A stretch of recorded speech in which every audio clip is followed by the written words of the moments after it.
اس پر جو ہے باخر طور پر ہمیں افسوس کرنا چاہیے. یہی افسوس یہاں پر وہ ظاہر کر رہے ہیں. اس کے بعد استغفار کا ذکر ہوا ہے. اس کے بعد استغفار کا ذکر ہوا ہے.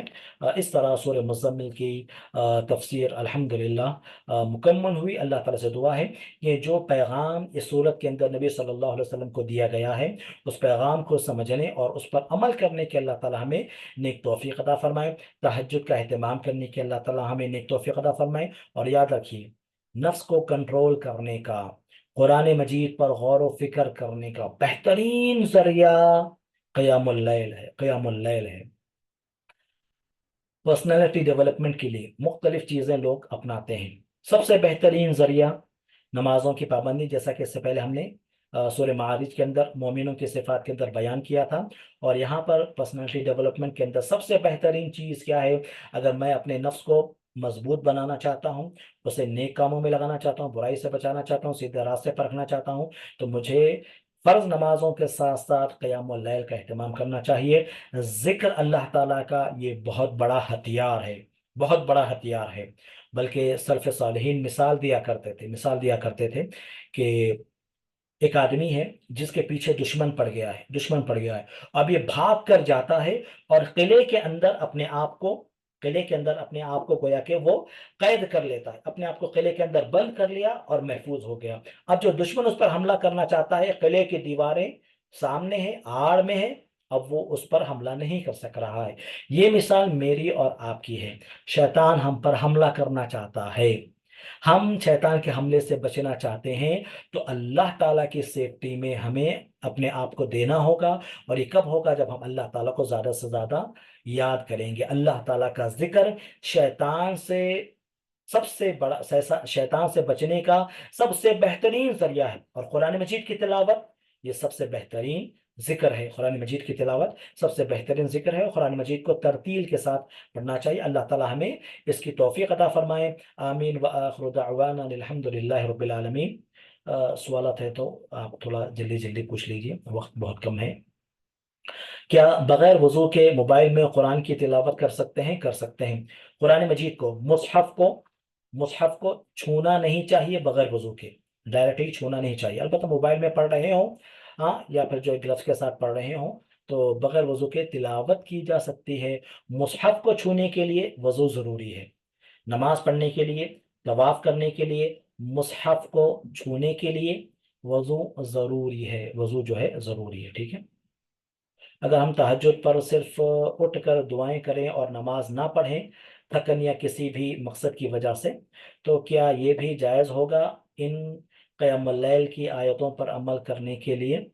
اگر آپ لمبی تلاوت نہیں کر سکتے، 2 رکعت نماز پڑھیے. جیسا کہ نبی صلی اللہ علیہ وسلم نے فرمایا، جو 10 آیتوں کے ساتھ قیام اللیل کرتا ہے تو وہ غافلوں میں سے نہیں لکھا جاتا. 10 آیتیں آپ پڑھیے. قل هو اللہ احد، اعوذ باللہ من الشیطان الرجیم، بسم اللہ الرحمن الرحیم. قل هو سورۃ الفاتحہ کے اندر 7 آیتیں ہو گئی. اس کے علاوہ بھی بتا رہا ہوں میں.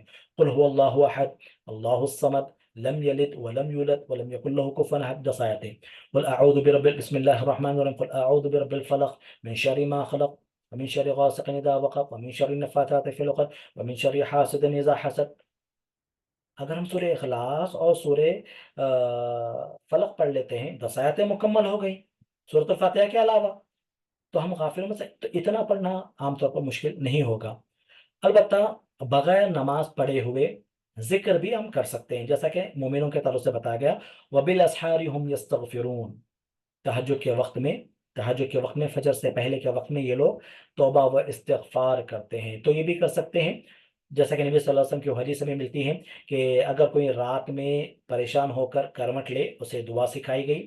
اگر وہ اٹھ کر اللہ تعالیٰ کا ذکر کر لیتا ہے، ٹھیک ہے، وہ بھی نیکی ہے. اٹھ کر وضو کر کے نماز پڑھ لیتا ہے تو اور بھی اچھا ہے. اگر اٹھ کر نماز نہیں پڑھ رہے، صرف اللہ تعالیٰ کا ذکر کر لے رہے ہیں، تو یہ بھی بہت بڑی نیکی ہے. ٹھیک ہے. البتہ تہجد کا اپنا الگ مقام و مرتبہ ہے. 2 رکعت ہی صحیح، آپ 2 رکعت پڑھ لیجیے، اس کے بعد 1 رکعت فطر پڑھ لیجیے. اور جیسے کہ بتایا 10 آیتیں کم سے کم. تو ان چھوٹی صورتوں سے بھی اگر ہم اللہ تعالیٰ یعنی تلاوت کر رہے ہیں تو پھر 10 آیتیں مکمل ہو جائیں. تلاوت کے لیے جو قاری کے نام کہا تھا وہ پلیز ریپیٹ کر دیجیے. بہت سارے قراء ہیں. صدیق المنشاوی، قاری صدیق المنشاوی ہیں.